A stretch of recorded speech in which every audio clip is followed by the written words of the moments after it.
I think I, I was like, wow. Ladies and gentlemen, we're so excited to be back here at the We Crack are? Podcast. Wait, what happened to the intro? No music? Exactly. Oh, Zero. I could do that on edit. Oh, okay, my bad. Let's go. All right, Bees, All right, go. Here's for you.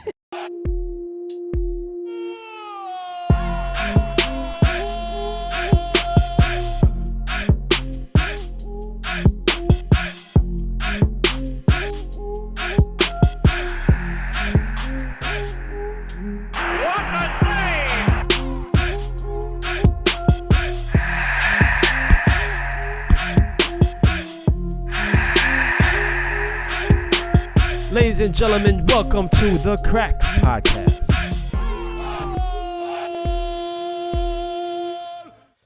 Ladies and gentlemen, we are back. Welcome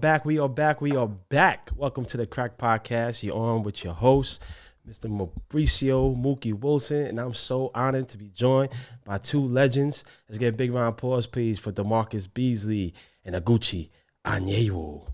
Oh, shit. He said my name first this time. I noticed that. I was Hey, you changing it up, brother. You can't play the same through ball every time, Bees. You gotta switch it up, man. If Yo, I it's got a not question. broke, if it's not broke, why fix it? Hey, can I do the voiceover on our intro? Hell yeah. Can we do that over? Yeah, what you got in mind? I don't know, but welcome to the Crack Pod. We gotta change that shit. All right. That's Mookie's. You don't like Mookie's voice? Nah, I mean, I love his voice. I love his voice. You know I'm I sensitive. think we can be a little more creative. I hear it. Yo, write it down. Let's do it. I got ideas. The greatest thing about our podcast is that we're self-owned and we can do the fuck we want to do. That's what it's called, the Crack. But Okay, Bees, you've been traveling the world, man.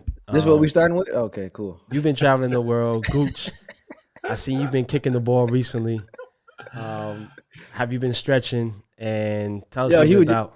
Yo, he literally just had on the not the commercial. I'm about to say commercial break. Yo, he literally had the damn gun.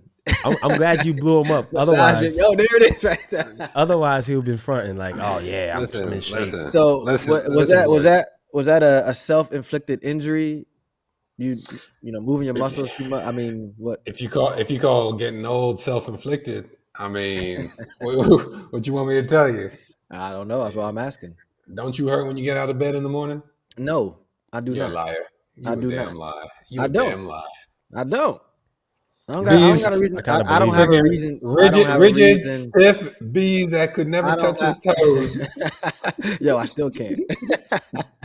I do not have a reason to lie to the people. So listen, I am not sore. Talking about the people, did you guys hear about the 7v7 $1 million tournament that they have coming up? Bees was the first to register because he's not sore. Yo, didn't somebody ask you to play? Yeah, somebody did ask me to play. I said no, sir. Yo, they must ain't seen that video clip you posted on your damn Instagram. Oh shit! They know I be dropping dimes. This man Bees is trying to get in shape playing with his Fort Wayne FC team. He's like, I can play small sided now. Not really and truly, man. So there's not a bone in my body that wants to play in that tournament. I'll tell you that right. Bees, I'm hearing your name a lot of places that you're actually playing. No, you're not. Don't do that. I'm telling you. I heard a couple people like, yeah, Bees my left wing back. No. I know you had left wing back in 7v7. But it's exciting, fellas. $1 million 7v7 tournament. That's crazy. And, I'm gonna tell you right now, if I was 1 year out of retirement, I swear I'd play. Gooch, isn't Aleko part of that? Aleko is the thing, the engine on it. Y'all heard of Aleko? Ain't Clint got something to do with it too, don't he? Yeah, Clint's involved in that, but that makes sense, man. Street baller, and one mixtape, Clint Dempsey, all that. I'm surprised that they didn't come up with this idea earlier. Because I'm sure they're almost sold out of teams. And it's a heavy fee just to get in. I think it's like $20K per team. For real? Yeah, you find that in your couch. You good? You saw Beast face? Yo, you saw Beast face? Hey, shit. I'm still looking for a job. Hey guys, he's trying to sponsor 3 teams. Let me see if Aleko number is still the same. Let me give Aleko a call. because the face B's made is like he's ready to play. Oh, the hell I am not. I'll tell What's you up, that Mookie? shit right now. Let go. What's up, brother? I'm on the phone. Oh, actually, I'm on a show with Damarcus, Beasley, and Gooch. And these fools are talking about coming back to play in this 7v7 tournament. I need you to give us some real information and talk these dudes out of hurting themselves. Nah, I'm gonna talk them into it, man. These guys are natural winners, man. I'll put my money on them if they're playing. Well, first and foremost, man, let's do his man justice, man. I want to give a big shout and a thank you for coming to the room. MLS legend, UVA legend, one of the best college soccer players I've ever seen. Now a top executive at MLS. Let's give a big round of applause, please, to Aleko Escuderian.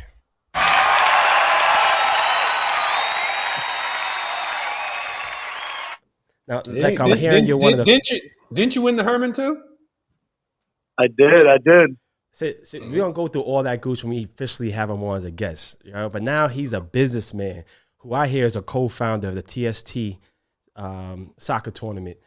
You know, I need you put on your businessman cap on and give us a little information on what the hell is going. This is exciting, man. Yeah, it's really exciting. Honestly, man, listen, you guys know, and you guys are just like me, and that soccer runs through your blood. And even though we work in soccer, every chance we get to kick around or watch games or just be a part of it, it's something that's, you know, a 24/7 thing. And during the pandemic, I got together with a couple buddies of mine, both UVA guys, Mike and Henry, and Mike kind of pitched this idea of like, hey man, have you watched the TBT basketball tournament on TV? And I'm like, yeah, I checked it out a few times. They got that cool ending where they have like a target score and all that stuff. And he was like, man, I feel like if they made a soccer version of this, it would blow up. And I was like, yeah, it's actually a good point. And one of the things I told Mike at that time is that's something that I've been talking about all my career. Like Yes. I vividly remember, even when I was playing in MLS, we'd have some training sessions where we play 5v5, 7v7 to big goals. And I remember saying like, man, if the generic like American fan could watch our training sessions of 5v5, 7v7 games, because, you know, the typical argument is like, oh, there's not enough goals, there's not enough action. But in 5v5, 7v7, it's nonstop. It's back and forth. You got to attack, you got to defend. You're kind of exposed out there.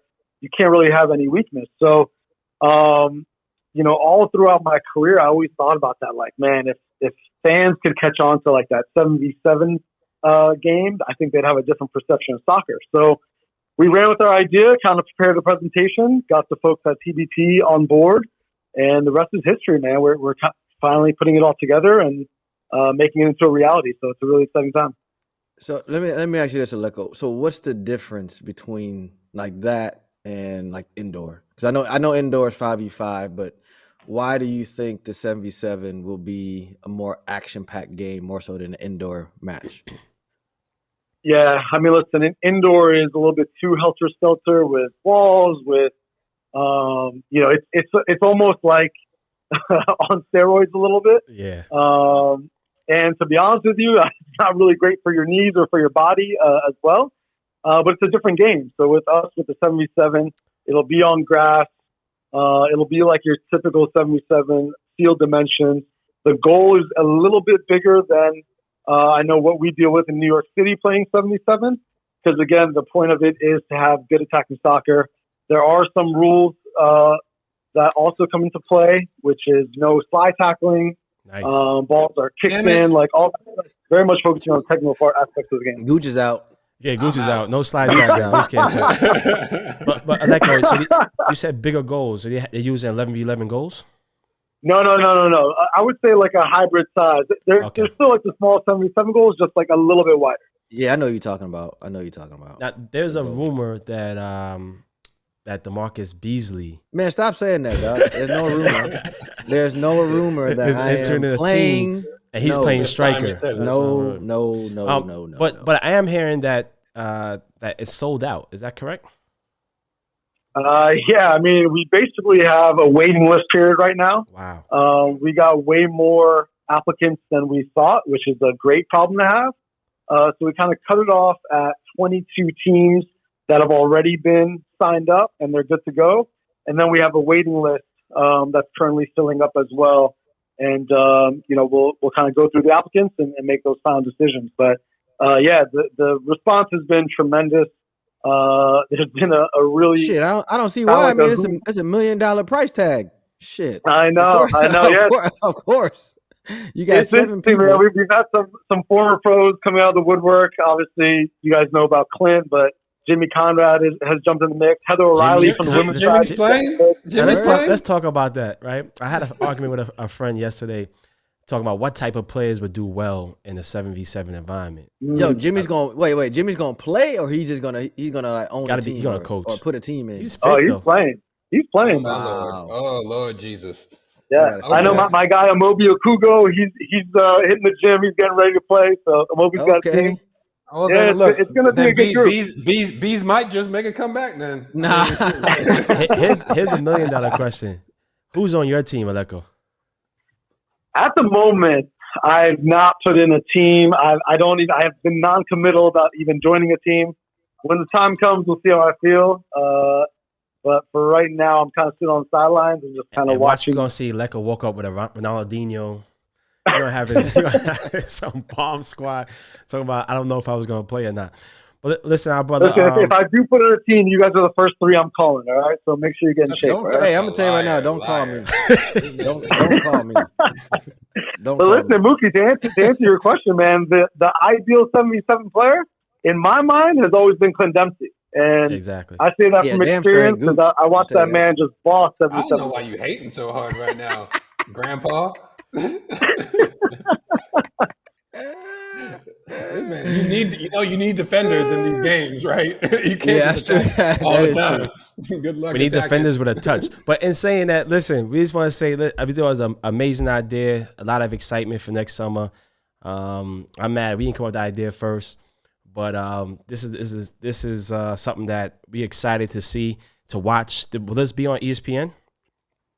Right now, we got a couple of different groups that are fighting over the media rights of it. But, TBT obviously is shown on ESPN, so they've shown a lot of interest in hosting TST as well. So we're just kind of waiting it out, putting all the pieces together. But, yeah, it will definitely be on TV or streamed.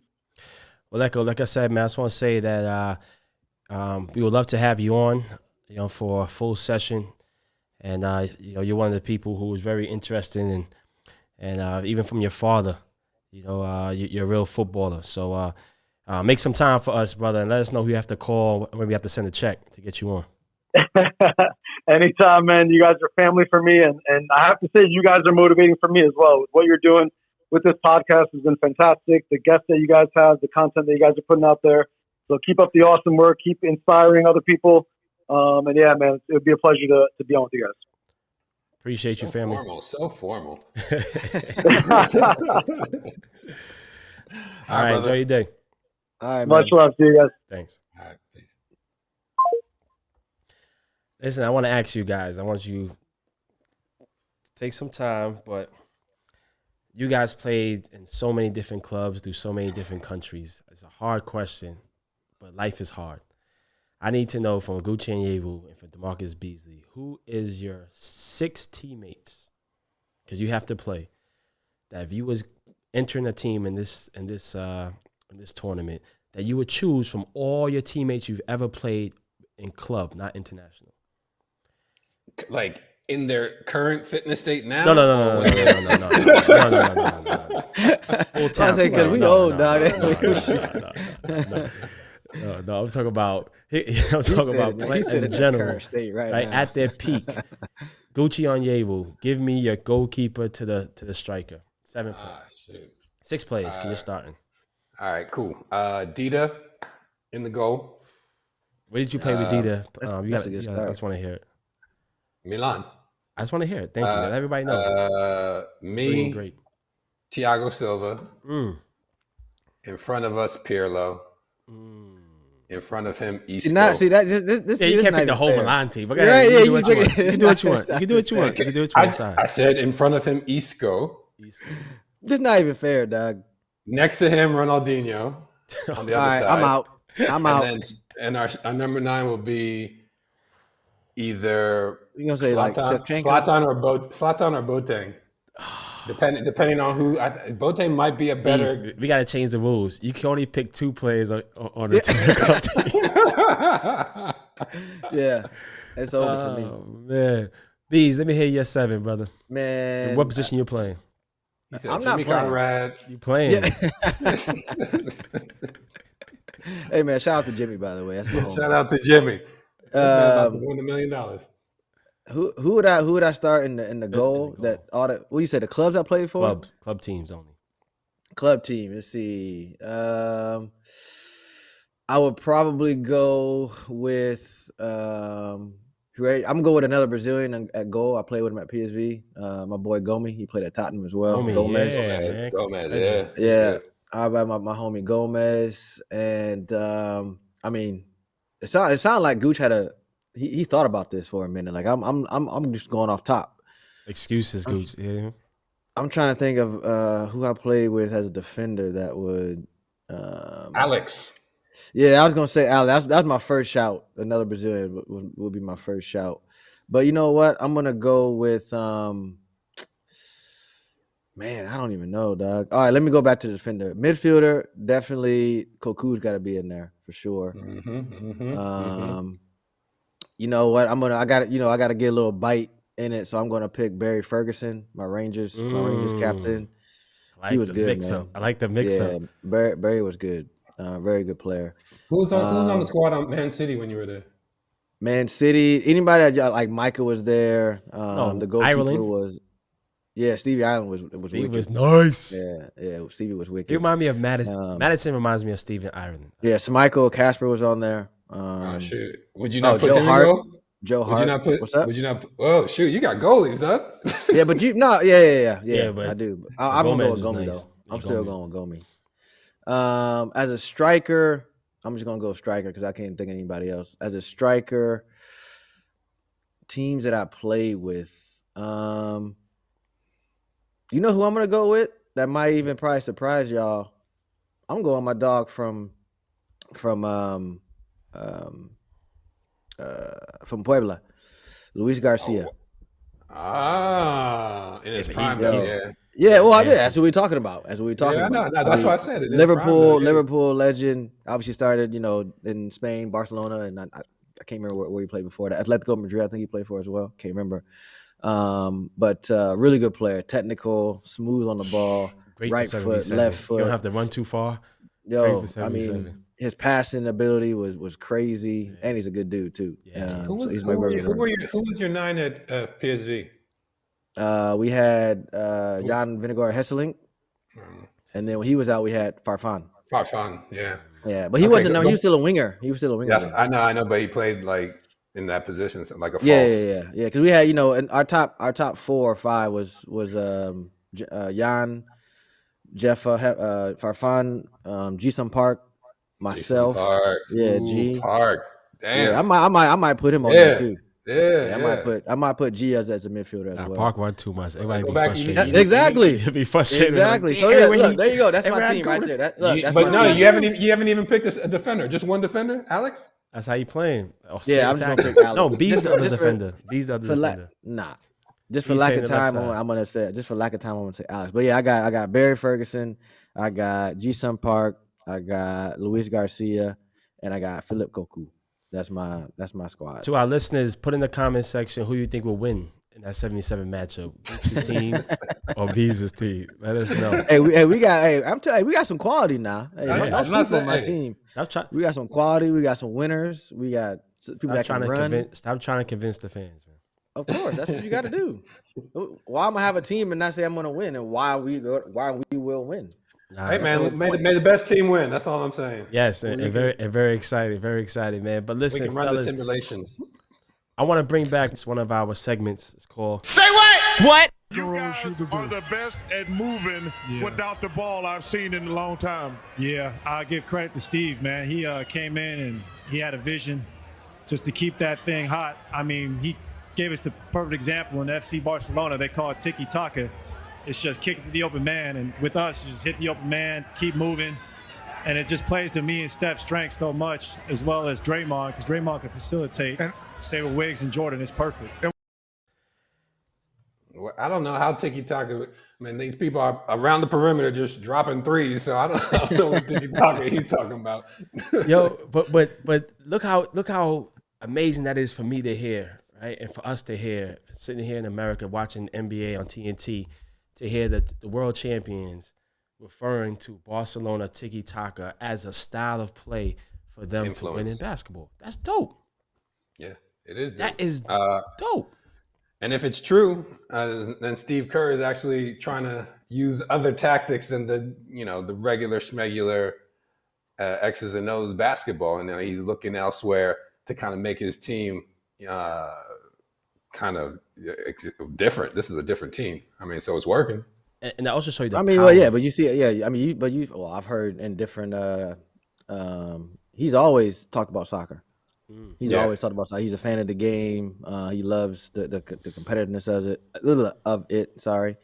So yeah, he's always spoke about the game, football. So This wasn't surprising to me that he's actually telling his players and kind of taking that style from Barcelona when they were so good in those, Steve Kerr could have used a lot of other metaphors or a lot of other tactics to produce this style of play. But for him to choose and have them, these Americans, these basketball players, 6'7" to watch soccer and to emulate Barcelona, shows you that we've come a long way in America when it comes to football, right? And the respect. That's what we've been fighting for so long, is the respect, No. But what, you talking to an American sense or Europeans? I mean, look, European football. I just spoke in Spanish, by the way. I don't know if y'all caught that. But football has respect all around the world. You see all football players, basketball players, tennis players. They all love the game. They just don't love the game here. You know what I'm saying? This is like you're talking about Barcelona and said, we're finally getting respect, that we deserve. But we get the respect in the whole world of football. You know what I'm saying? Now it's time where if you got Steve Kerr or another coach saying, "Man, I love how Seattle Sounders play football. I love how the Chicago Fire, has this." You know what I'm saying? Yeah. You know what I'm saying? Like that respect. Okay, I get that. But you saying you need that coach football in the world? Yeah, football in a world sense. Yeah, dog. You ask any player, especially in NBA, NFL, ask them who their favorite player is, favorite team. They're gonna give you a name. They're gonna know who they are. They're gonna follow them. Yeah. You know what I'm saying? The world of football is very respected around the USA. The world of football, not American football. Not US. That's what I'm saying. That's what I'm saying. But Bees, basketball season's upon us. I'm very excited. I'm a Brooklyn Nets fan. Who's your favorite team, though, man? Is it still Indiana? I mean, Pacers? I'm a Pacer fan. Yeah, of course. I love watching. Yeah, I know, man. So basically, you have no season this year. It ain't no better than the Wizards. It's right. Oh man, Wizards suck too. Yo, they still got Beal, or they let him go? Nah, he's still there. Ask me. Yeah, Still there, $200 million man. Yeah, because I knew he was injured. So yeah, Washington's not even trying to win. They're just like, listen, if you want to come out. If you don't, the building's paid off for already. You know what all right, so give me a real quick before we get off of this topic. Yeah. The Brooklyn Nets. Yes. So y'all got a healthy Ben Simmons. Y'all got Kyrie, which you never know what you're gonna get. He be balling, then next thing you know, his haircut too low and he can't play. Okay, I take and that. then you got obviously then you got the best player in the world, which is Kevin Durant. I'm glad you said said now. That. I'm glad Steph and him are you. 1 and 2. Steph and him are 1 and 2. Yeah. Steph and him are 1 and 2. Yeah. But I like play. So sorry. My question is, where do you think they will finish in the end of the season? Listen, every year my team lace their boots up. It's championship or bust. Same with Arsenal, right? Oh Lord, jeez. So what I'm trying to tell you is that yes, we're not going for number 2. We're not going to be. No. I didn't say. No. I said what championship. Do you think? Championship or bust. You think they're going to win a championship? Yes. He knows they're not going to win a championship. I'm not saying. Ask Look, me. I'm not saying. The problem with Mookie is he's not logically speaking. He's speaking right. I'm not asking your expectations expectations as a fan. Gucci, I'm speaking on what? As a fan. How? Yeah. I'm speaking because because you're like. I told you what Arsenal's going to do. What Arsenal saying that for how many years? Yo, speak as a fan. But I don't want to hear what you think they will do. I'm telling you, You know what what we're I'm saying? gonna I do. know. Sorry. I do. I don't want to hear you. I don't want to hear your expectation. Yes, your expectation is, of course, for them to win. But what do you think as a fan, how they going to finish? We're gonna finish top of the world. We have Okay, next. You know what? Next. we have two amazing great scorers. Next. Ben Simmons is a all NBA defender. You can't even say it without stuttering. Ben Simmons is Cause I can tell you a lot of things about Ben Simmons, you know what I mean? But I just told you about that part. But But listen, when we start talking about amazing athletes and players, this baller has been consistent from college all the way to now, has been a winner, Herman Trophy winner, Division I champion, won MLS Cup with 3 different clubs. I mean, if you ask anybody who's one of the best midfielders to come out of MLS, you have to say this man. And I want to give a big round of applause, please, as you help me welcome to the show, my man, Darlington Nagbe.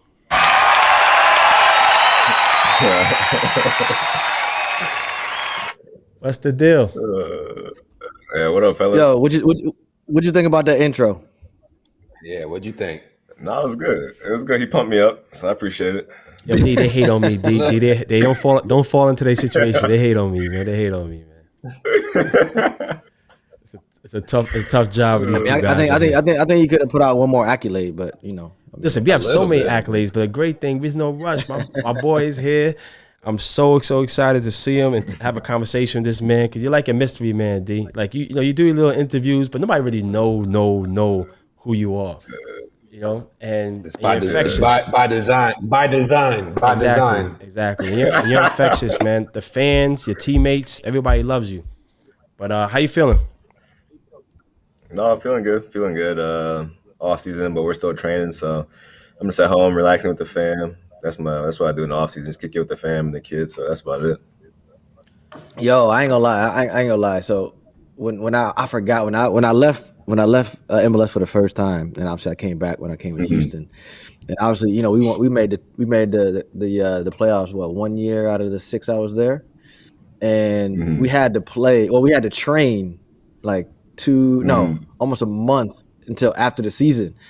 And I was like, my first year, I was like, nah, y'all tripping. I was like, yo, I'm not doing this shit. Yeah. I was like, nah. So I remember, my first 2 years, I ended up staying. But then my last, because I was older, my last 2 or 3 years with the Dynamo. And then they gave the veterans a choice. It's like, yo, if y'all played so many games, or if you at a certain age, if you want to, have a little more of a break, then y'all can bounce. So what you think I did? Big stage. I was like, is that? I mean, okay. So as a veteran player, huh? Where'd you take off to? I went either Mexico, or I was or stayed in. No, I didn't go to Miami, dog. Not no more. I thought I had my daughter, man. I ain't really go to Miami no more. But no, I want to enjoy my vacation. He said that so concerned. I ain't going to Miami. I ain't going to Miami. That's for another show. That's for another show. Oh, so how long y'all training for? Oh man. D, how long y'all training for? They got us here till that first week of November. Yeah, so till November 3rd or something like that. But it's different for me though, because I grew up in Cleveland, so I'm like 2 hours from home. So this is where I'm going to be regardless. But some of the other guys, you're not used to not being in the playoffs, So you just come to training when you want to, basically. Nah. I wish I had that power. Very much. I think that's weird because, obviously Europe most of my career. As soon as that last game is done, you don't see nobody till preseason. Gone. Nobody. Yeah. No goodbyes, no nothing. Just like shoot, it never happened. Yeah. Word. But D, I'm gonna keep it real. The crack is a little bit different than other places you might speak to. We just very blunt and we say things with love. Why the hell are you not playing in the World Cup with the U.S. national team? Damn. I'm old, man. I'm old. Can he get it? He just took it right there. Why the hell are you not sitting inside of that midfield, anchoring us and being and leading us in Qatar right now? Don't talk about you old. I saw this season. You balled out. Bees was there when we didn't that last round when we didn't make it. Yeah, that was I think tough. initially when I went into it, it was I always looked at it as like that was gonna be, my World Cup, like that one. Yeah. So I think that the decision was kind of already made before anything kind of happened. I think people were like, "Oh, is it beef with him and Greg or this or that?" It was like, nah. Y'all know, like when y'all put on that shirt, it's special, it's different. So it has nothing to do with Wait. I'm sorry to cut you off, but you decided. You said that was going to be my one World Cup. I'm not doing it again. Depending on what's going to happen with. I knew I was going to have more kids. I think I had one kid at that time. So I think eventually, the more I had, I was like, I just wanted to be home. So that was the main thing. It wasn't like I don't want to play or the games or that, blah blah blah. I think for me, it was I just wanted to be home with my kids. That was it, really. It's nothing crazy about it. People think it's like, oh, something happened with whoever or this or that, but it was like, yeah, I just want to be home. I thought about it, about not being done and potentially still being a part of it, but I just thought it was just more important for me to be home. As simple as that. I respect that. I've seen interviews. I've heard you talk about your family, and everybody loves family. Yeah. And I will say, keep it 100. I think it's rare to see a professional athlete not use the family as a crutch, but like choose the family over so many opportunities within their career, right? And it's a different person, different mindset.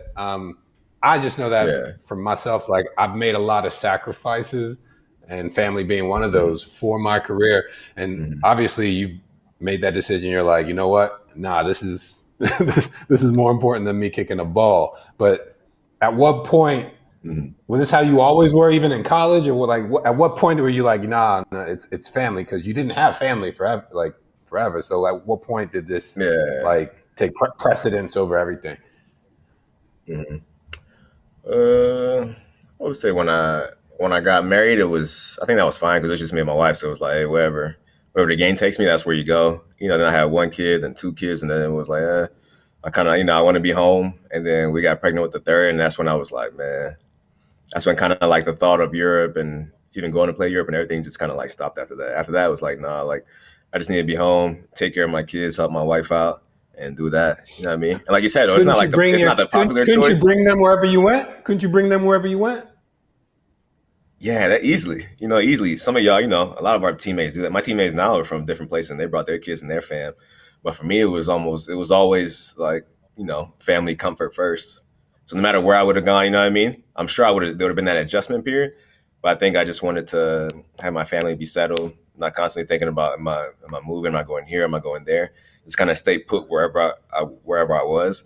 I think that was kind of more my mindset, And like I said, a lot of people don't understand it and don't agree with it, which is fine. You know what I mean? Because you only get to do this once. So I don't knock anybody that, that doesn't agree with chooses to abandon their kids. What I do.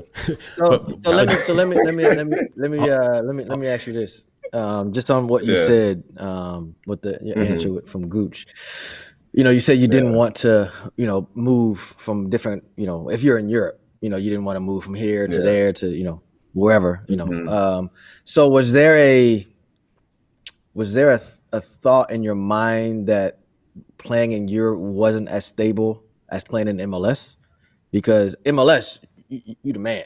You know what I'm saying? Like you are the man. You won a lot of championships.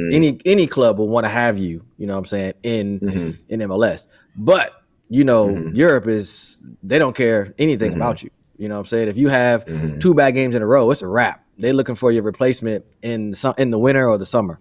So did that creep in your mind that, okay, look, I'm stable here. I'm going to play in MLS. Europe is a bit of a gamble. So was that any kind of thought process of why you didn't go to Europe more so? Oh, not more so, but as well as, being more born with your family? Stability. Yeah, I would say so. Definitely. Yeah, stability. Definitely. Yeah. I think when I was younger, if more opportunities had come about before I had a fam, I think once I had kids, it was more like the stability part of it kind of kicked in. in that gamble, like you said. But I think once I had kids, the more was like I said, just kind of staying put, doing what's best for them. But I think initially when I was younger, I didn't really think about, okay, I'm going to go overseas and play. It was more like, let me just play games and get better and kind of do that route. And I didn't start thinking about Europe potentially until I started having a family, I should say. And that's when it kind of like, started find that balance between, do I go or do I not go? National team, do I continue to do this? Do I not continue to do this? Yo, D, Cause you remember we had that conversation when we went to the national team. Yeah.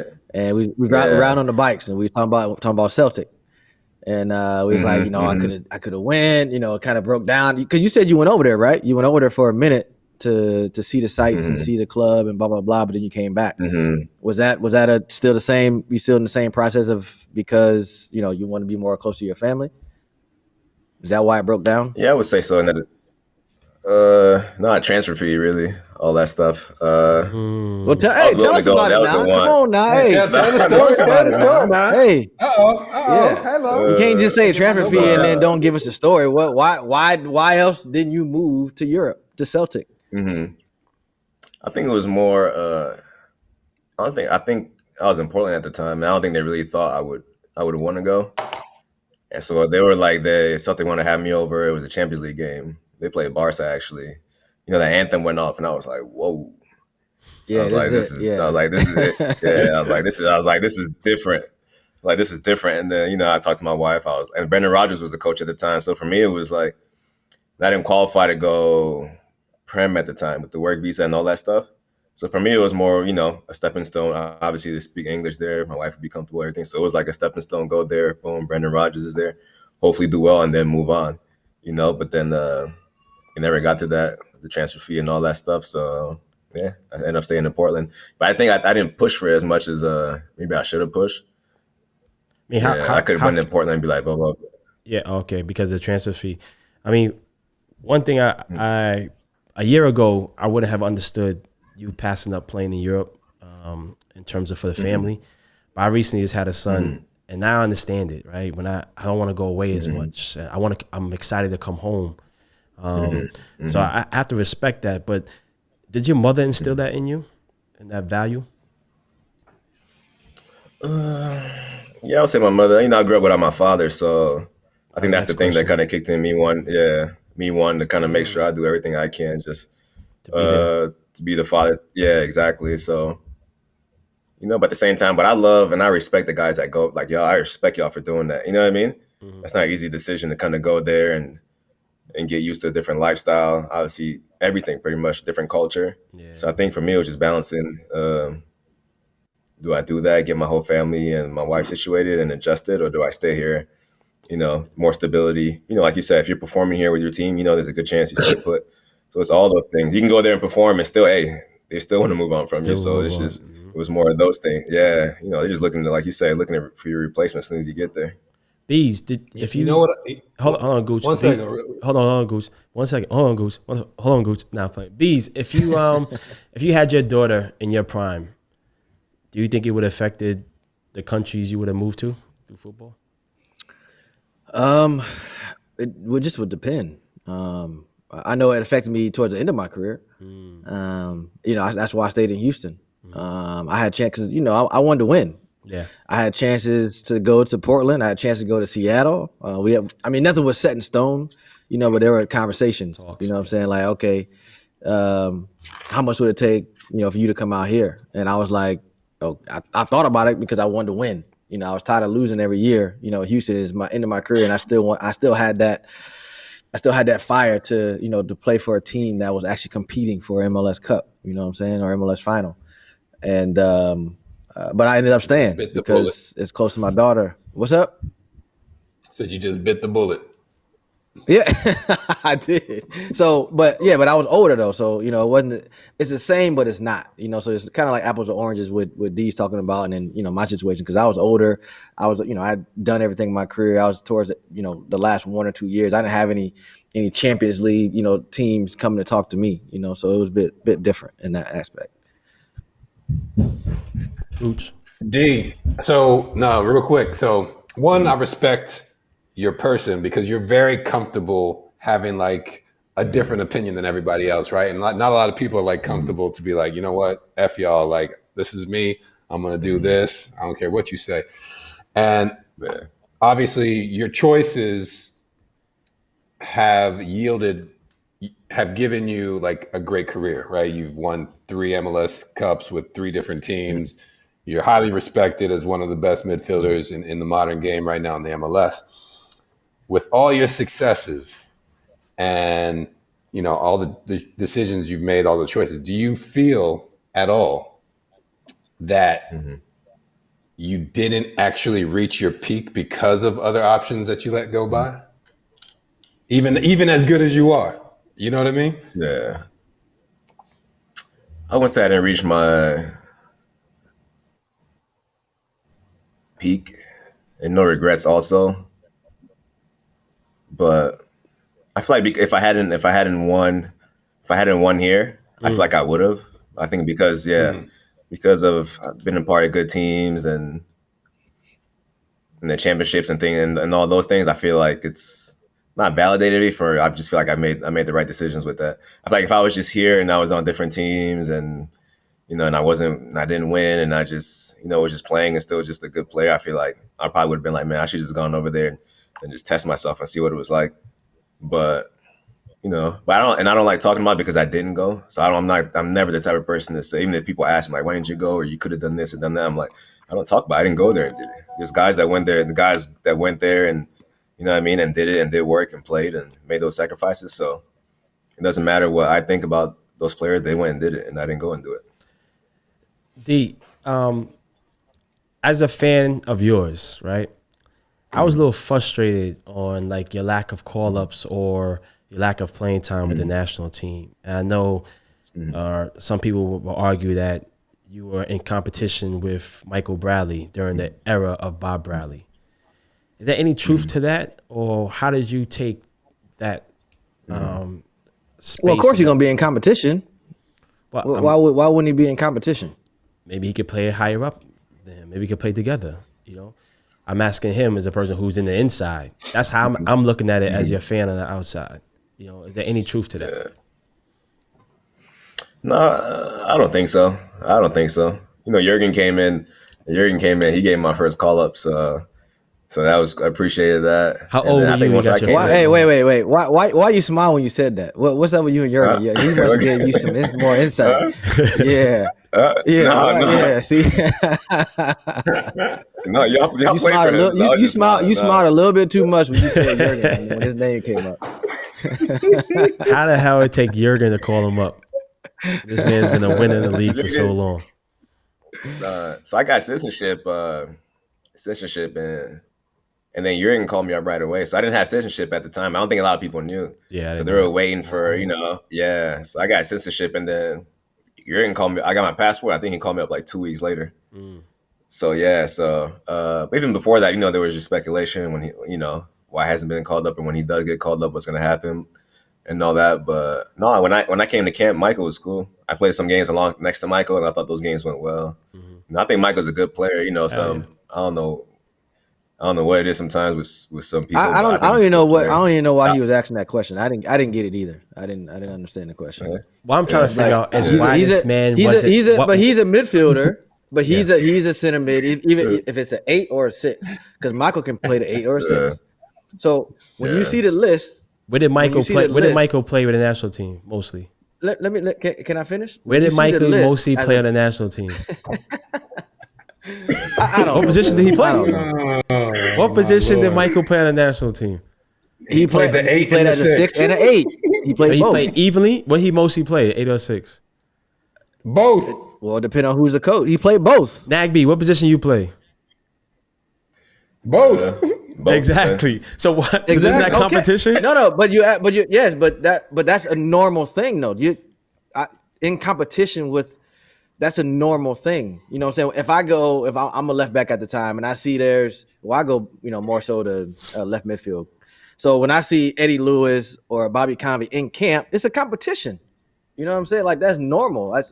They cool, I know, but I don't get what you're saying. I'm saying that those guys Daddy doesn't coach the national team, and Daddy wasn't a part of the national program. So I'm asking because I don't know. Say that. Do you think is a frustration Just block them out. seeing somebody that you competing with who's Daddy who's picking them from day one? That's what I was asking. But Bob wasn't his coach. He just said it. He didn't bring him in. It was Jurgen that brought him in. I thought he should have came in before that. I didn't know he didn't have a his citizenship. Yeah. Do your homework, man. Damn. No, I want to argue. Man. That's what we do here. Just making up questions. You know what I'm saying? That's what we do here. This man's like, did you like playing with Johnny O'Brien? And be like, what? What are you talking about? No, Gooch, that was corny. That was a corny joke. Oh, that was corny? Everybody here, they have nothing to do with what I was talking about. You know what I mean? Exactly. So are you telling me that Michael Bradley wasn't in competition with Darlington Nagbe on the national team? Yes. Okay, thank you. Why wouldn't he be? That's what I was asking. But that's a normal thing, though. That's all I'm saying. What I'm trying to peel off the layers is trying to find out a reason maybe that Darlington has a negative, thought process with going to national frustration. We all get frustrated as players, club, international, whatever. I don't know. I'm asking. I don't have to be correct. I'm just asking a question. He answered this question like 10 minutes ago. Oh shit! Hey, y'all are so crazy. On this show, so on this show, we dark skinned. So when the light skin, when they start arguing and getting at each other, just don't say nothing. Just let it go. It happens every show. Don't say nothing. Just let them go. Let them go. Y'all keep going. Go ahead. I'm not even going to say nothing. Listen, I guess light skin energy. My passion is that I wish I saw D playing with the USA jersey a lot more. He's my favorite midfielder. Yeah. Most people who think like myself love Darlington as a midfielder. And to this day, we thought that he would be a huge for the national team as a somebody who can lead them, settle us, and keep the momentum and keep the rhythm of the game. And so I just feel like as fans, we were kind of jerked of not seeing more of D on the national team. That's all I'm saying, D, as a fan. You know what I mean? But I respect your choices and your decisions. But I just wanted to see if there's something that maybe pissed you off about the national team. Like, yo, fuck them. I'm good. I'm going to stay home with my kid and have a good time. And I don't need that. I don't need that stress or I need them jerking me. You might have came into a national camp, thought you balled, and didn't get the playing time. Mm-hmm. So. Yeah, I think I smiled with Jurgen when I mentioned him because I came in and he had, I feel like at the time he wanted all his guys to be in Europe. And he had kind of met with me and spoke to me about that. And I was like, I make decisions based off myself, not off of, Yeah. And I kind of told him, hey, if you call me, like, obviously I'm here to play for you, but I'm not making decisions just so I can play on the national team.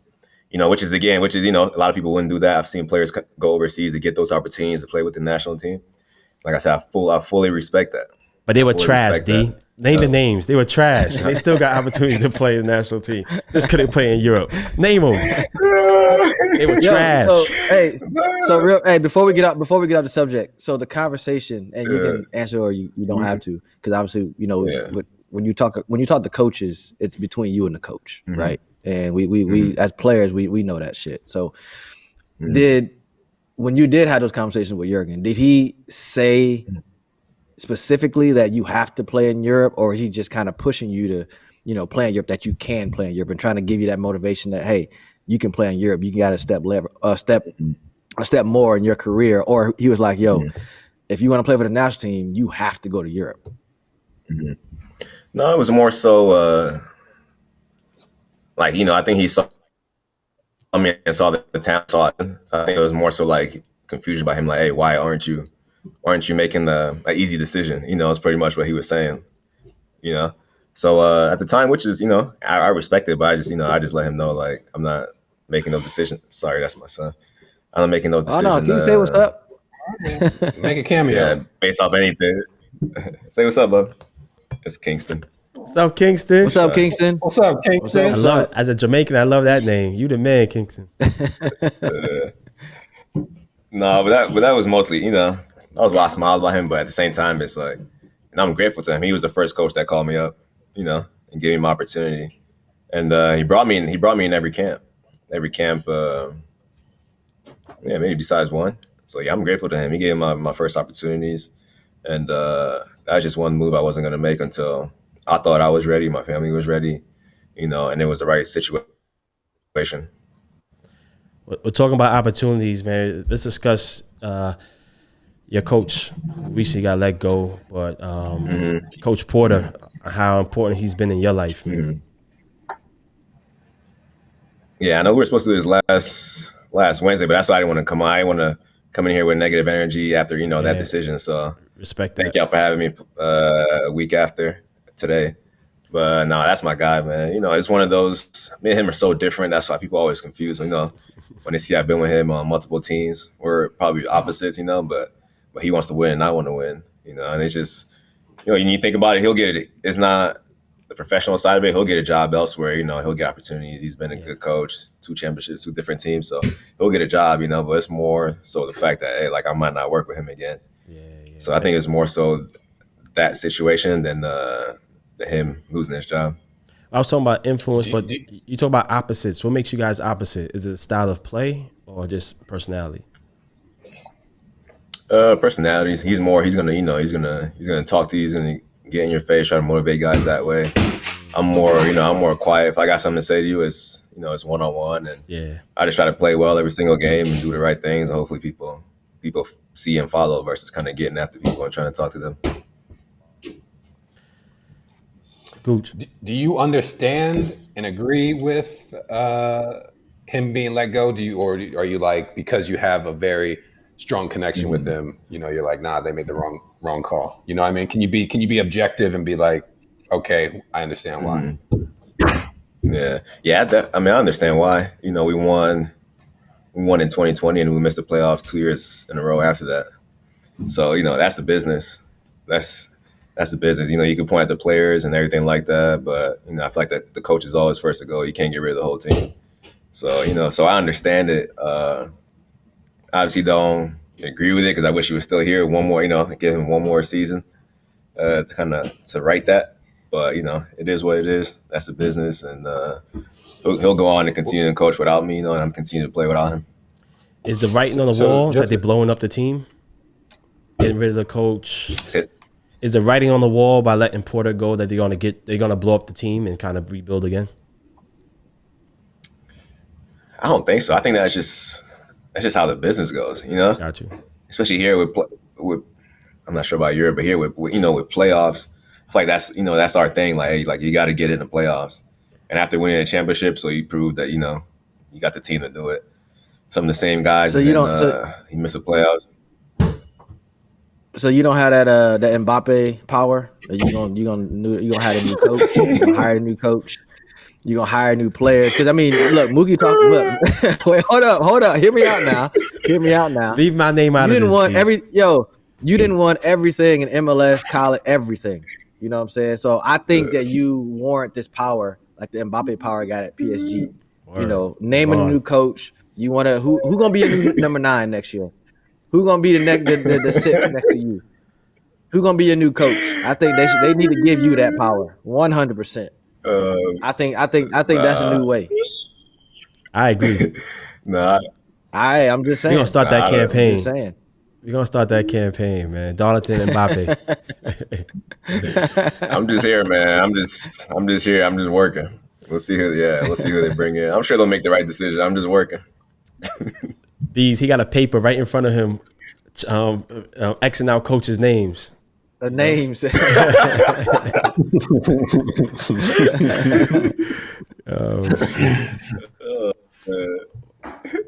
I got a quick question in regards to, I guess, your performance, and this is more of a general thing, obviously, because recently they released the top 25 highest earners in MLS, right? And it was heavily foreign influenced, right? And somebody that played in the league, you've won the league. First of all, I didn't see your name on the list, and that was boggling my mind in itself, right? So how do you think someone like you that's been so dominant his whole career in the league, one, you're not on that list, and then two, why is there so few American players when they're harping about they want to build the game around, build American talent and this and that, but it doesn't reflect that yet. Well, I'm not on the list. I'm not sure, but I'm doing. I'm doing all right. Yeah, I'm doing all right. It could Must be be a position nice. thing as Must well. be nice. Look at this guy. Look at this guy. No, it might be. He said, "I'm doing all It might be a right." position thing. Position? Position thing. How the hell is you making half the money as Zimmerman? Fuck it, I'm blowing this shit up. I don't care. How the hell that happened? How? What's wrong in this world? How? My bad. Yo, D, my bad. I'm a big fan of you. I apologize. I shouldn't have been on this show. I'm a big fan of you. He's on the list.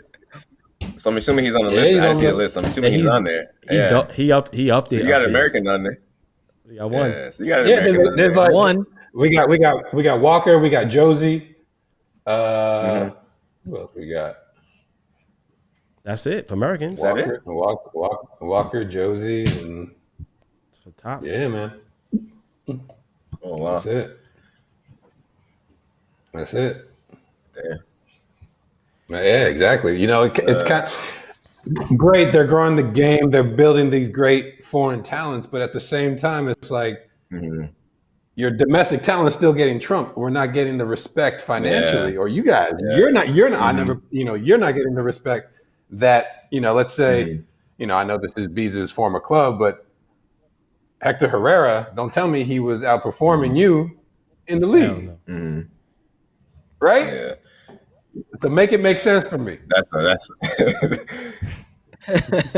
That's obviously he came from Atletico, right? That's it, right? If you went to Europe and came back, they would have dropped the bag on you. Yeah, that's kind of, people have used that as a way to kind of get me to go to Europe, come back and make more, but one thing I will say is you said you're doing all right. You said you're doing all right, so you don't need no more money. Shit. Nah, I wish. 3 kids. Nah, but You got 3 kids. He said, I got 3 mouths. I got 3 kids. Hey, taxes low out there in Cleveland. You know what I mean? Yeah, that's true though. You can't complain about Ohio. That's one good thing about Ohio. People want to dog on Ohio, but you make it last. Definitely. But listen though, we got a segment called and in this segment we bring on somebody who actually might have played with you. Oh snap! I know who y'all bringing. Who y'all bringing. Oh shit! I don't even know. Right. Hello? Ladies and gentlemen, welcome to the show. Oh, Mr. Derek snap. Etienne Jr., baby. My guy. Yo, Derek. Hey, don't expose me, D. I'm not gonna say that. D, you're here to expose him. Hey. Send your Venmo account. Shoot it over now. Yo, D. First of all, say congratulations on everything, your accomplishments. But we brought you on because we just want to have a conversation, not only with D, but some of his teammates, man, and know how is he as a bigger brother, as a teammate of yours, man. What's he like in the locker room, man? Darlington is one of the closest guys I have on the team. He's a guy that I can joke around with. He's a guy I can vent to. He's a guy who, if need be, will put me in check. He's all those things, and like a lot of people don't get to see it because he's like real reserved. But Darlington's one of the funniest guys I've ever met in my life. Tell us a joke. tell me. Yo, we were telling the Chicago story. That's the first time I yelled at Derek. I couldn't believe this, man. Oh my! You yelled at him on the field, or off the field. He killed me. So during the game, like me and a guy get into a scuffle, he kicks out at me. So I turn around, I put my hand in his face, and I touched his face, and he went down. This is like probably like the 25th minute. We just scored, so it was like, all right, like, and that happened. So Darlington, hey, come on, don't be stupid, come on. So I'm like, oh snap, like, yo, I must have really messed up because Darlington yelled at me. Darlington never yelled at me. I'm like, all right, okay. So the half goes on, and I walk into the locker room. I'm sitting there cool, and I'm sitting there thinking everything's good. And Doc said, "Hey, yo, like, you gotta get a red card. You think I want to be out here running all this time? Why you get a red card? You stupid?" I'm like, "Oh man, my bad, yo." Yeah. This man was about to have me out there 70 minutes, like down the man. That's a nightmare right there. Yeah. That's a veteran. So I was more pissed. I was more pissed about that. Like, man, like legit, like 70 minutes down the man. You're just doing doggies at that point. You're just chasing the ball. I was heated. Straight up. He's like, you ain't about to have me running more than I need to. Yeah. For 70 He's minutes. like, "Nah, we're not doing that." But yeah, that's I'm like, okay, all right. That might have been too far. I messed up that time. Okay. Yeah, man. Now, D, what do you think you've learned most by playing next to Darlington? See, that's a difficult question because like the stuff that Darlington does, I can't do. Like this guy, like there's times I get the ball and there's times when like I'm scared I might lose the ball. I literally just give the ball to Darlington. Like there's a thing we say find D. Like anytime I make a point that anytime we're doing any type of passing, I only pass to Darlington. Like everyone's doing the passing and I'm just passing it straight back to Darlington. Like that's like it's insane. Like this guy is never worried. He's never rushed. Like I don't understand. Like, and I always joke at him because he's messed up. Like he'll be baiting in defenders. He'll act like he's not paying attention, and then he'll just drop his shoulder and dip out.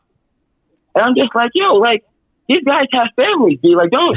Why are you making this feel this way? It's crazy. It's crazy. These guys have families. Oh man.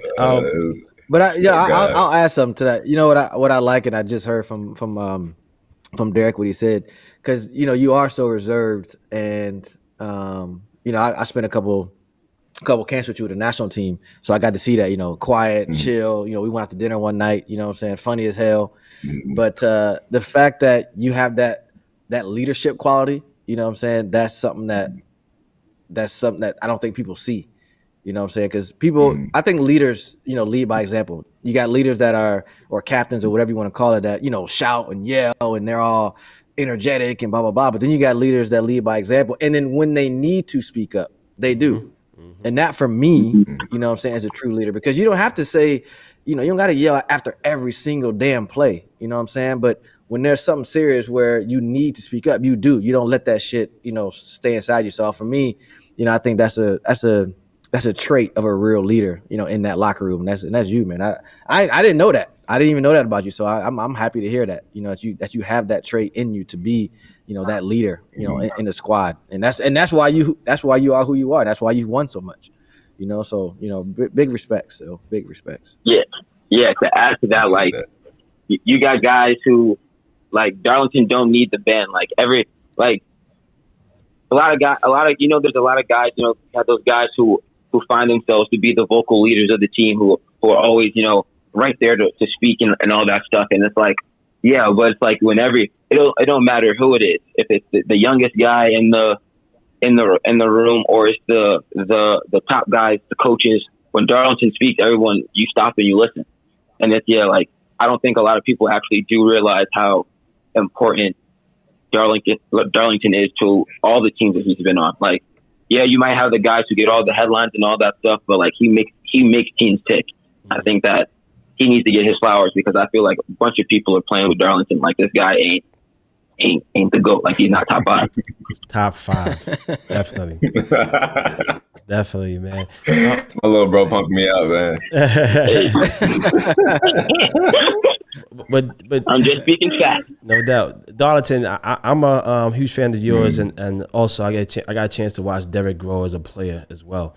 What would be one of the one things you would tell Derek, like a gem that you think would help his career go to another level? Yeah, D, tell me about the gym.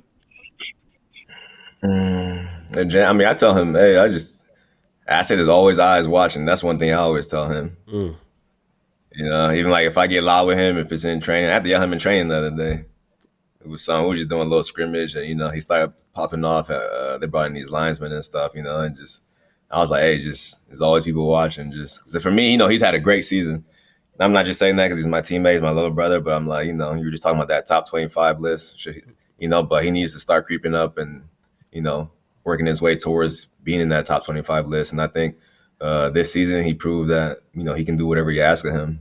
He got the goals, got the assists, and I mean, y'all know, especially me being in midfield, I want a winger that goes both ways. Pause. Sorry.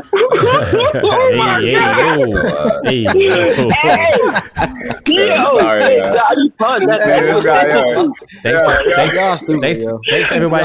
The group chat gonna hear about this one. This man, hey. Oh, man. This what Derek does. This gonna be the last show of the podcast. This is the last show. Derek, they don't say pause in Cleveland. How he start saying pause, man? We about to get canceled.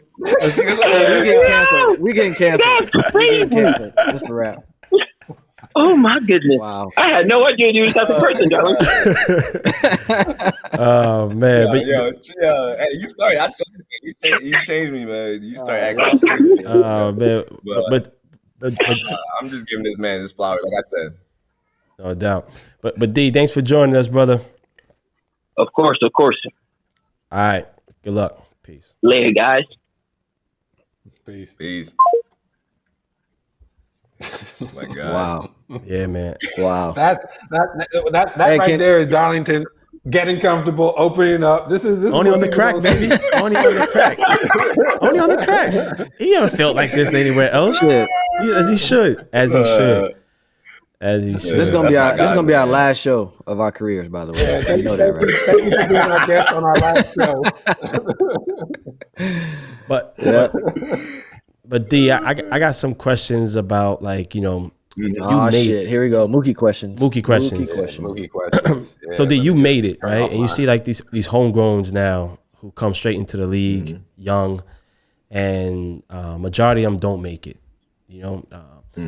And I look at, and making it means, to the potential that people expected them to be, right? I look at the Andrew Carltons, but then I look at people like Brandon Vasquez, right? Who's like total opposite, right? Brandon went the route where he looked like he wasn't going to make it, and then through adversity, through hard work, now he got the big deal, he secured.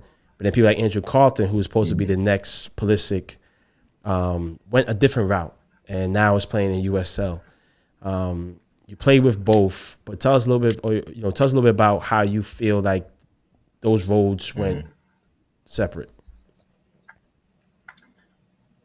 Man, when I first saw Carlton play, when I got to Atlanta, I was like, "What is this?" I had never he's in Atlanta. First of all, he's in Atlanta, white dude, so he's young kid, so he. Obviously, the drip is different. Everything is different. So I was like, okay.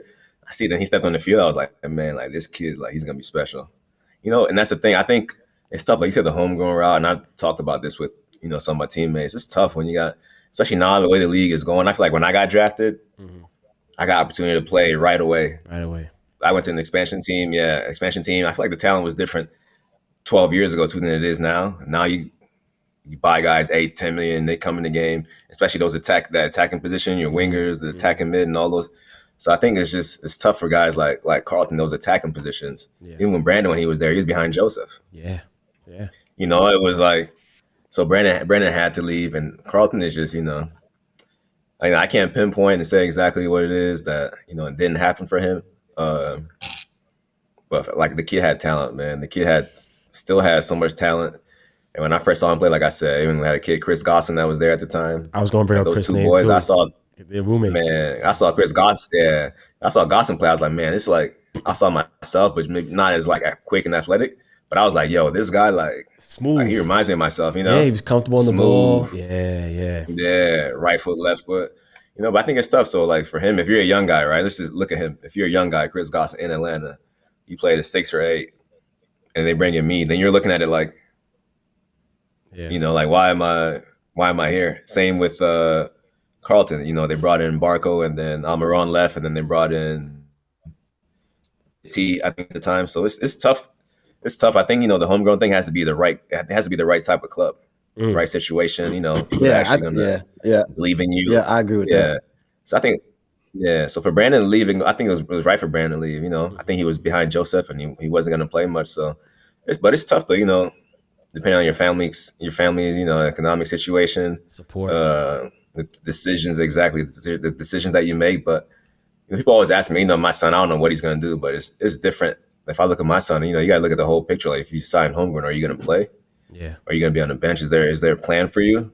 And I feel like, like I talk to you guys probably speak to this better than I can. I feel like in Europe, they have a plan for these kids, like we just talked about, they're looking to replace you. Who can we bring in to, to fill that void? Can we sell him for more, bring up this kid and then develop him and then sell him again?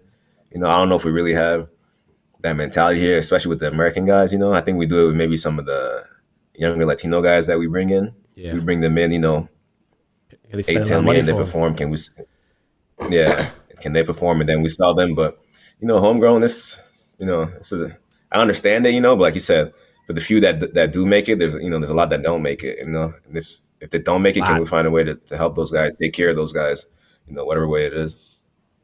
Yeah, but I think that you speak. I think no, but I think because go ahead. Sorry, I'm on a little delay, but I think it's good that you speak on this because a lot of young players, they don't know that. They think, all right, I made it, but then they don't see like the percentage of you actually making it to the where you think you need to make it. It's very few, and so they get really excited about the opportunity without understanding the reality within that opportunity. So I'm really happy that you spoke on that because, what's the plan? If you don't succeed on the first go, then what does that mean for you? Do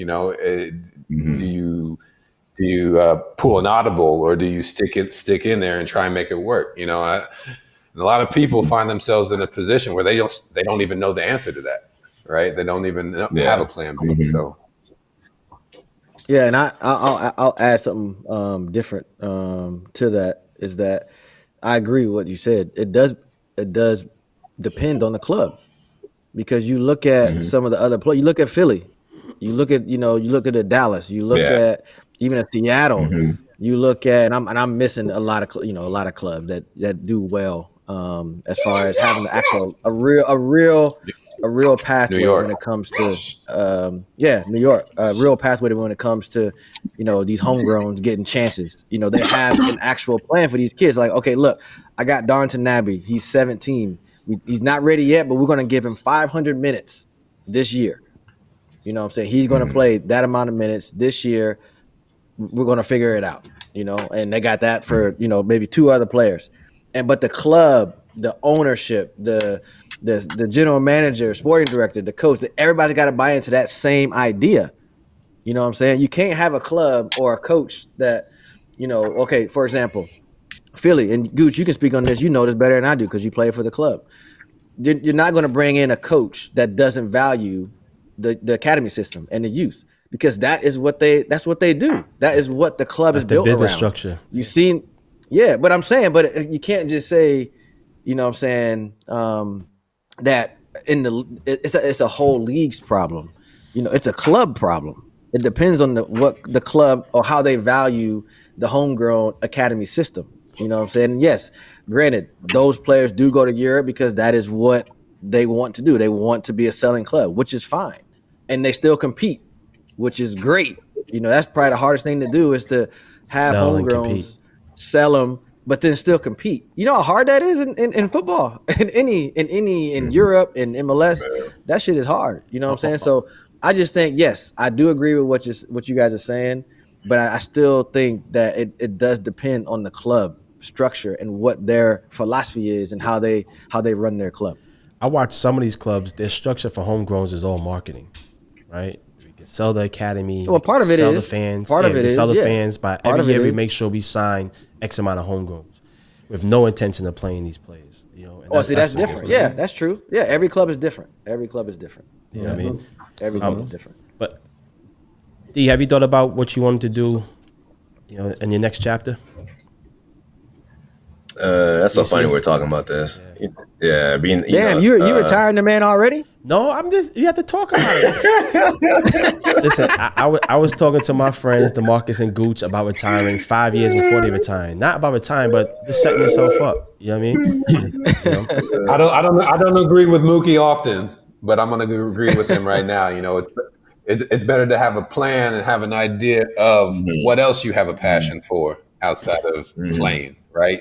So you prepare. So I'm curious to hear, what you want to dabble in. Yeah. I mean, obviously, we're just talking about the youth. I just feel like that side of things. You know what I mean? Just like helping these. I went the college route. I was 19, 20 when I started. And it's tough now. Even I guess like some younger guys, they're going through things, they're not playing, but sometimes it's tough for me to relate to that because I came in the league and started playing right away, and then that didn't stop. So I've been able to have conversations with some of these kids and some of these young players when they go through things. How do you approach, talking to your coach? How do you approach talking to your GM? How do you approach, dealing with your agent who's older than you that you got to show respect to? So all these things that we all have to deal with, but sometimes I feel like it's just like a missing like link between, I don't know, maybe between that player and his agent, or that player and someone else. You know what I mean? Yeah, yeah. So kind of dealing with these young pros and kind of how they got to go about their dailies, and I don't know, just how they navigate, how they move. Just give them a little game. You know what I mean? It's mentorship, which is huge, which is everything. And and this is so powerful. This is huge. But do you think you would be best being a mentor as a coach or as an agent or as an executive? Executive, I don't got the heart for that. Yeah, it's looking What like. do you mean? Wait. What do you mean you don't have the heart for that? Gooch, how you like fire people me, contracts and stuff? How you yeah, they will fire me because I would just pay guys. Terminate somebody's contract. See that smile right there? Gooch like, hey, guess what? We're not bringing you back. Yeah. Thank you though. No, but that's a tough job. You know what I mean? Especially like for you having been a player to go and do, to go and make those decisions. So I think, especially for you, I'm sure you think about those things and how it's impacting the players. Like I said, I don't think I could do that. I don't think I could be an agent as well, but I don't know, just being some sort of help. Like everyone doesn't have access to us, and having to reach out to Bees or Gooch and talk about these things. So being just easier access. As you speak, I'm thinking about how you say you want to be that link and that mentor, and you one of the best midfielders in the game. And what do you think about being a coach, but having that perspective and being able to mentor and being able to coach at the same time and like teach these kids, or even being like an academy director or something like that? You know how much time that's gonna be? That's time, B. Yeah, that's more time than playing. That's more time than playing, dog. Before I started that, I always tell people like I just want weekends off because I got to stuff. So that's like the only thing I look forward to in retirement, just weekends off, just Saturday, Sunday, go to the kids' games or whatever they're doing, But after that, during the week, coaching, I don't think professionally I couldn't coach professionally. That's for sure. I would get fired having to deal with some of the players and some of our teammates. I mean, how some guys are. So yeah, so I couldn't be professionally, but working within the academy, I think that'd be nice. Even if it's not in a coaching role, but going to trainings and seeing things, seeing players, just working with center mids, just whatever it is. I just feel like just so many. I don't know how I learned these things. Like I said, I didn't go through a lot of the negative things that people went through, I should say. Or maybe I did, but I just didn't look at it that way. Maybe that's a better way to put it. I just didn't look at things as negative light. I just look at it as opportunity. So hold on. You never had a down moment in your career? A down season, a down period? Maybe you went through some type of mental health? Season, I don't think so. But, that's just me being... I could be wrong. But season, I don't think so. But but when we didn't qualify for the World Cup, that could be a moment. But I think I looked at that as like, okay, like something needs to be addressed.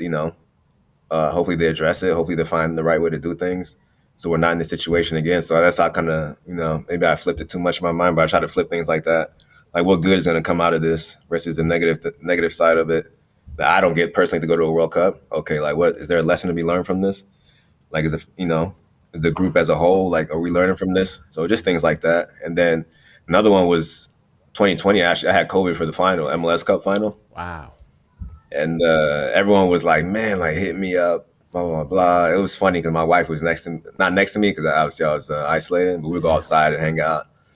I'm like, man, everyone's worried about me, but I'm relaxed. I'm just, I don't know. It's supposed to be that way. You know what I mean? Yeah. It's supposed to be that way. And for me, it was like I had that feeling. And I was like I just said, I feel like so many good things that happened in my life. Like I legit thought if I played in that final, You like we were lost. gonna lose. Yeah. That's a And man. so that's how I like. Ooh, that's an interesting one. And the whole week, I was like, man, I was like, nah, I was like, God, man, you just keep blessing me too much. I'm like, ain't no way. Like 3 different teams, blah blah blah. I was like, nah, it's not gonna happen. It's just not gonna happen, you know. So when I had COVID, I was like, not a relief, but I was like, man, the team. Not that I thought like they would play better without me, but I was like, man, the team got a chance now that I'm not playing. Wow. If that kind of makes sense, you know what I mean? Hell yeah. Wow. Yeah. That's a huge. Yeah. But yeah, That's deep. just like and then yeah, so Yo, D, before we let you go though, brother, I need a starting 11 for the USA for this World Cup. This dude loves to ask this question, yo. starting 11. Loves to Starting ask this 11. question. Oh, I didn't even. Who's in? I don't Who's know in about net? the whole 11, but Who's in Hey, net? yeah, that's what I'm saying. Yo, the two I center go backs Zach. and Yeah, I go number 9. Zach. Who you starting? 2 center backs. Oh, you starting Zach 2 center over backs. Hey, over what's Turner? up with the? Yeah, Zach. Center backs. What's up with Brooks? He ain't getting called in. Thank you. Yo, Thank No, I just you. I'm just. Thank you. Well, I just haven't. Because when I was getting called in, I thought. I mean, I don't know about y'all. Did y'all? Beasley, I thought Brooks was Nasty. yeah, nice. legit. And to be honest, I haven't seen Yeah, him play. nice. I'm just going off memory. You know what I mean? Yeah. Yeah. I love. He was playing younger with than me, so if he's getting better how he should be progressing throughout his career, how I think he will. I'm just saying because I haven't seen him play. I haven't played, obviously. We with don't him, know. but I don't know what just happened, interesting. what he did to Greg Berhalter, but I don't know if he there's declined beef? coming in, something, but he has no interest in him the past couple, the whole 12 months, right, Gooch? He hasn't called him in. Oh yeah, it's been a Gooch minute. smiling. Yeah, it's been a minute. Who give me the 3 midfielders. Oh, okay. I don't know about the rest of the team. I just know Zach. That's my stamp. And then like the 3 center mids, I got Tyler. I got Tyler, Musa, and Weston. Oh, and Christian somewhere on the field, anywhere. Find a way to get him somewhere. I love Musa though, man. My goodness, Nasty. I seen him a couple of times, and they came here to play Costa Rica. I think that's one of my first times seeing him. And I was like, man, he's 18. The kid's nice. Type of player you need to be playing 18, next to. Yeah. Mm-hmm. Yeah. Who's your 9?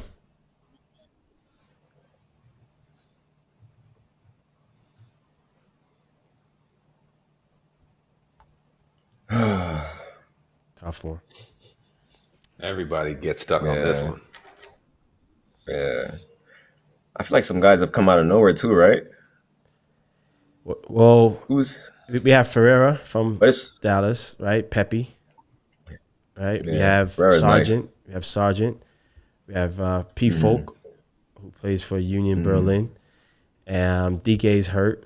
That's really your 4 to choose from. Yeah, that's basically it. For me, I feel like you bring, you can pick and choose, and then after that, I don't know if I'm being biased, but I think, Jossie needs to be there somehow, some way, doing something. He was in the mix. No, I don't know. Yeah, he was in the I don't mix. know what type of role you bring him in, but like I said, I don't know if I'm being biased, but I think he needs to be Jossie there. a 9 or is he a doing winger? something. What's Jossie? Is he I think G a 9. Yeah, 9. Yeah. He doesn't get the respect. I just think you know what you get from him. Yeah. He doesn't get the respect. I think you know. I think you know what you get from him. Yeah. Well, listen, man. I forgot about Johnson. I forgot about him too. But again, nobody really played that great at the U.S. national level that said that this is my position. This is my number 9. So it's gonna be tough, man. So who you have winning the World Cup, man? Last question. Didn't Brazil blow out the group or whatever and qualify? It was something crazy. Yeah, they have 5 teams. Yeah, exactly. Yeah, what? I look at Brazil, I'm like, man, they in Brazil. I hear you, man. Hopefully the U.S. go in there and do something. Then. Yeah. But brother, I hope you realize that. I know I'm a fan, but I hope you realize the impact you've made to the game. I hope you feel appreciated. You African, so you got like 10 more years left in you. So you'll come back on the show when you win your next championship. Make sense? Yes, sir. All right, that's what's up. Ladies and gentlemen. Appreciate you, brother. Yeah, appreciate your time. Appreciate you guys, man. Good seeing you, Appreciate man. you guys. Of All right, course. D. You Yes, too. sir. Peace. Yeah. All right, y'all have a good one. D Nagbe, baby, the great. You don't like my World Cup questions? It's hard. I'm interested to see his point of view in terms of finding the 11 for the World Cup. Yo, you know what's killing me right now? This damn delay on this damn click to join us. I'm letting you know though is that it's no delay when you're talking right now. You can't say Wi-Fi B's no more. That shit's done At all. With edit At all. Nobody's even gonna know what happened. So why are you blowing it up? Jesus. You got to. Y'all was killing me on my internet. Yo, I let y'all kill me and my shit on my internet.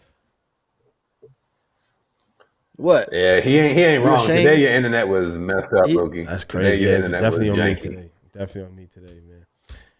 But listen, what did we learn from Nagbe, man?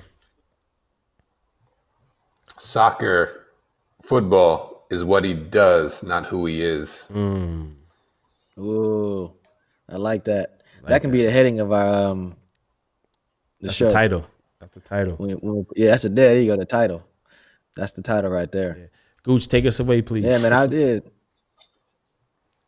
Shoot, if the delay doesn't stop me, another great episode. I'm done. I'm throwing in the towel. Look, this is my towel. I'm done. Look, throwing in the towel. Oh man. Real talk though, Darlington, he's a legend, right? And then Derek comes on and just affirms everything that we thought from the beginning. So I was happy to give him his roses. I think his accolades give him his roses, but I don't think people speak about him enough. And he is one of the best midfielders to play in this league and for our country, to be honest. And so I'm glad we had him on him. I'm glad he opened up because I don't think anybody's seen D act like that, laugh like that, joke like that. So it was a special one. So glad to be back with my brothers. Glad to do another episode. We got some other hot guests. Ooh, hot topics. Fire. More Mookie questions. Yes. More bad And less internet. delay. And less delay. It's Coming Beasley up. Wi-Fi who sabotaged the whole thing. So what we say? Like, subscribe, rate us, That was B's question. and what else? But And B's share. always forget. And so I have to share. say it. And share. I don't care. Yeah, I'm not a social media dude, so I don't know. You're the Twitter king. What are you talking about, man? I barely write on Twitter, yo. Oh, but listen, you can check out B's writings on MLS.com as he has a column. Shut up. All right, goodbye. Let's go. Enough love to everybody, man. Thanks again for Darlington Nagbe. Thanks again for Lecco for coming on. Thanks again for Derek Etienne for coming on. All family, all one love. Crack.